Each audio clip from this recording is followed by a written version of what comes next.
Hi hello Telangana రాష్ట్ర ప్రజలందరికీ నమస్తే, గుడ్ మార్నింగ్, శుభోదయం. ఈరోజు మన ప్రజావాణి తెలుగు దిన పత్రికలోని మెయిన్ వార్తా విశేషాలు ఎట్లా చూద్దాం. సో ముందుగా వ్యూవర్స్ అందరూ దయచేసి ఛానల్ని సబ్స్క్రైబ్ చేసి మన ప్రజావాణి ఛానల్ని అదేవిధంగా న్యూస్ పేపర్ ఎనాలిసిస్ ప్రోగ్రామ్ని ఒక సోషల్ మీడియా గ్రూప్స్లో షేర్ చేయవలసిందిగా కోరుతున్నాం. వార్తా వివరాలకు వెళ్దాం. ఎంటర్టైన్మెంట్ హబ్ గా భారత్ వేవ్ సదస్సు ప్రారంభంలో ప్రధాని మోడీ హాజరైన చిత్రరంగ ప్రముఖులు అన్నట్టు మనం చూసుకోవచ్చు. ఏదైతే ఇండియా ఒక ఎంటర్టైన్మెంట్ హబ్ గా ముందుకెళ్తా ఉంది, అదేవిధంగా డెవలప్మెంట్ లో కూడా ఈనాడు ముందుకెళ్తున్నటువంటి ప్రపంచ దేశాలలో భారతదేశం కూడా పోటీ పడుతూ ముందుకెళ్తా ఉంది. కాబట్టి ఈనాడు భారతీయులందరూ కూడా మన ఇండియాని డెవలప్మెంట్ చేసుకోవడానికి అదేవిధంగా ఆర్థికంగా సపోర్ట్ చేయడానికి ప్రతి ఒక్కరూ కష్టపడాలి. ఈనాడు ఉచిత పథకాలు వస్తున్నాయని చెప్పేసి ముఖ్యంగా మన తెలంగాణ రాష్ట్రం ఎట్లయిందంటే మొత్తం రాజకీయ నాయకులు ఏం చేస్తున్నారు అంటే ప్రజలను సోమరపోతులను చేస్తున్నారు.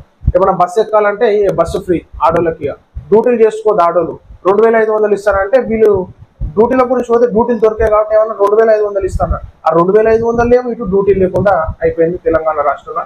దయచేసి ప్రజలారా ఆలోచించుకోండి. ఉచిత పథకాలు వస్తున్నాయని చెప్పేసి మీరు సోమరిపోతులుగా ఉండొద్దు. మీ కాళ్ళ మీద మీ స్వశక్తితోని మీరు బతికినప్పుడు మీ జీవితాలకు ఏమైనా వాల్యూ ఉంటుంది. కానీ ఈ రాష్ట్ర ప్రభుత్వాలు ఇస్తున్నటువంటి ఉచిత పథకాల మీద నమ్మకం పెట్టుకుంటే కోతి కొబ్బరి పెట్టుకున్నట్టు అట్టే పోతుంది. ప్రజలారా ఉండండి. మీరు స్వశక్తిగా మీరు కష్టపడి రాష్ట్రానికి ఆర్థికంగా సపోర్ట్ చేయరు. మీ మీద రాష్ట్ర ప్రభుత్వాలు ఈనాడు ఉచిత పథకాలు ఇస్తున్నాయని చెప్పేసి ఫేక్ డాక్యుమెంట్ క్రియేట్ చేసుడు, మీ మీద ఆధారపడి మీ ఓట్లతో గద్దెలనెక్కి మిమ్మల్ని మోసం చేస్తున్నారు. ఆలోచించుకోరు ప్రజలారా. కరెంటు ఉత్తగా రావాలి, తినే తిండి భూమి ఉత్తగా రావాలి, తిరగనికి బస్సు ఫ్రీగా రావాలి. ఇదంతా ఏంది ప్రజలారా? ఆలోచించుకోవాలి. ఈనాడు ప్రపంచ దేశాలు ఇట్లా ఉచిత పథకాలు ఏ దేశంలో ఉన్నాయి? మన భారతదేశంలోనే. ఈ ముఖ్యంగా అయితే తెలంగాణ రాష్ట్రం మీద. వేరే కంట్రీలలో ఉచిత పథకాలు ఉన్నాయి, అర్థమవుతుందా? మనం పోయి అడుగుదామంటే స్కూళ్ళు చక్కగా లేవాయే, ఓటప్పుడు పైసలు తీసుకున్నావా లేదా, కథం నోరు మూసుకొని కూర్చోవాలి. ఏం అడుగుతావు రాజకీయ నాయకుని పోయి? శంషాబాద్ లో 3.5 కిలోల బంగారం పట్టివేత. ఎన్నిసార్లు పట్టుకున్నా కానీ వీళ్ళకి బుద్ధి రాదు. ఒక్కొక్కటి ప్లాను, ఒక్కొక్కటి హుషారు, ఒక్కొక్కటి లెక్క ఉంటాయి. ఒకటి పేస్ట్ లా, కోల్గేట్ పేస్ట్ లా మొత్తం పేస్ట్ లాగా తీసుకొచ్చి ఆ పేస్ట్ లో తీసుకొని వచ్చి అప్పుడు దొరికి ఒకటి బూట్లల్లా, ఒకటి కాళ్ళల్లా, ఒకటి గల్లెలా, ఒకటి బట్టలల్లా, ఒక్కొక్కడు ఈ ప్లాన్ ఒక్కోలాగా ఉంటుంది. సమయ ఆలోచన విరమించుకోండి. ఆర్టీసీ ఇప్పుడిప్పుడే గట్టెక్కుతుంది. సంస్థను కాపాడుకునే బాధ్యత మనదే.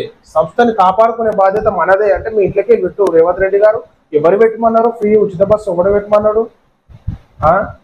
ఎవరు పెట్టమన్నారు? కాలేజ్ పిల్లలకి, చదివేటోళ్ళకి బోనఫైడ్ ఉంటే వాళ్ళు అటు ఇటు ఎక్కువ తిరగరు. పొద్దున పూట సాయంత్రం పూట పెడితే అయిపోతుంది. నువ్వు ఉన్న వాళ్ళకి లేని వాళ్ళకి అందరికి పెడితే ఈనాడు మోగోళ్ళకి సీట్ లేకుండా అయింది బస్సులలో.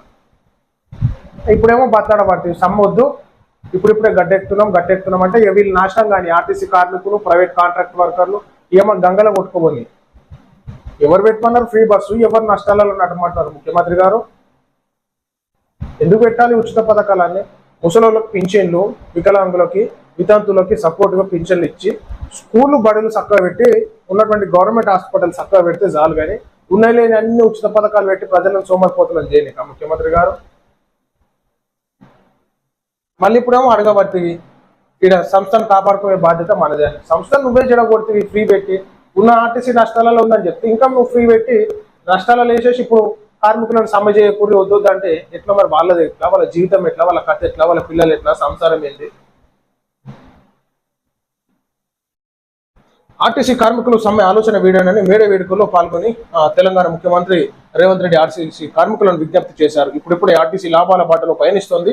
ఇది మా సంస్థ, మీ సంస్థ. దీన్ని కాపాడుకోవాల్సినటువంటి బాధ్యత ఆర్టీసీ కార్మికుల పైనే ఉంది అని అన్నారు. గత 10 ఏళ్లలో విధ్వంసం జరిగింది. రాష్ట్రంలో ఆర్థిక దోపిడీ కొనసాగిందన్నారు. ఆర్థిక దోపిడీ జరిగితే మీరు దాన్ని సవరించాల్సి, నువ్వు దాన్ని కంట్రోల్లో పెట్టాల్సింది పోయి నువ్వు మళ్ళీ ఇంకా ఫ్రీ ఇచ్చి దానికి 10 ఉంటే ఈనాడు 20 చేయబడుతుంది అప్పులని. మీకే తెలవాలి. కేటీఆర్ కు లండన్ ఆహ్వానం. ఆక్స్ఫర్డ్ ఇండియా ఫోరం నుంచి పిలుపుజారు. పోయిరా లండన్ జర మొన్న చాలా కష్టపడ్డట్టు వెల్కతూర్తి మీటింగ్ గురించి వరంగల్లో పోయేసి అప్పుజారు అట్లా పోయేసి వచ్చినట్టు ఉంటుంది. ప్రతికూల పరిస్థితులతో రెస్క్యూ ఆపరేషన్ నిలిపివేత.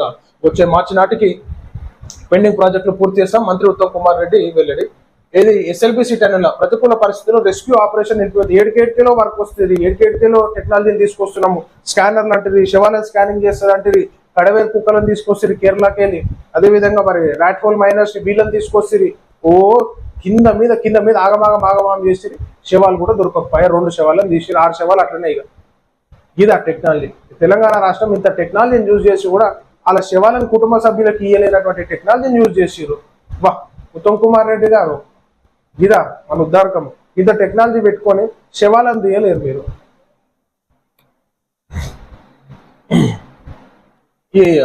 ఏముంది, వాళ్ళ బుక్కలన్నీ వాళ్ళు దాన సంస్కారాలు ఏదో ఒకటి చేసుకుంటారు. కేంద్ర ఎన్నికల సంఘం కీలక నిర్ణయం. జనన మరణ ధృవీకరణ రికార్డులతో ఓటర్ అనుసంధానం. అన్ని దొంగ ఓట్లకి ఒక టీం తిరుగుతుంటారు అనమాట. ఓవర్ చచ్చిపోయారు, వాళ్ళ ఓటర్ కార్డులు వెళ్ళి వాళ్ళ వివరాలు వెళ్ళి తీసుకుంటారు.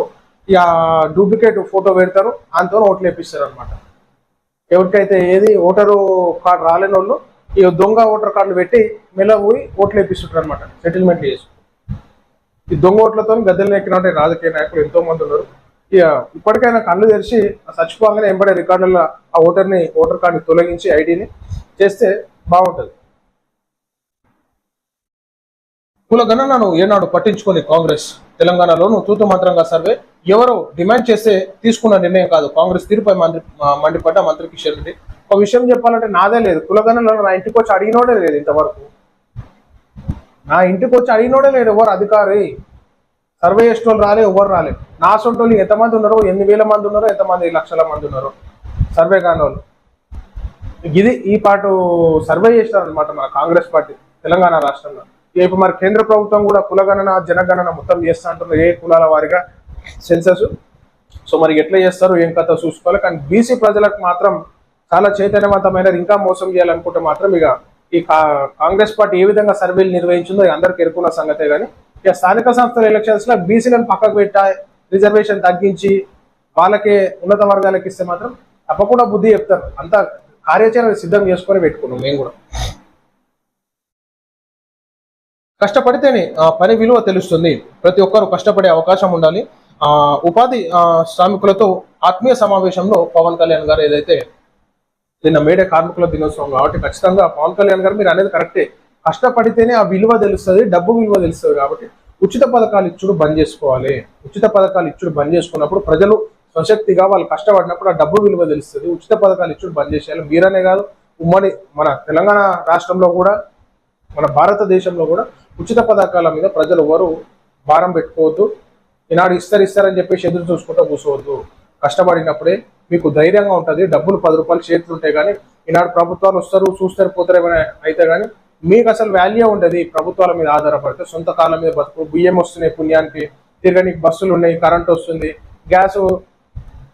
గ్యాస్ బుడ్లు వస్తున్నాయి తక్కువ రేట్లలో. ఇక తింటాం పంటం అంటే గట్ల జీవితం అంతా గట్లనే ఉంటుంది.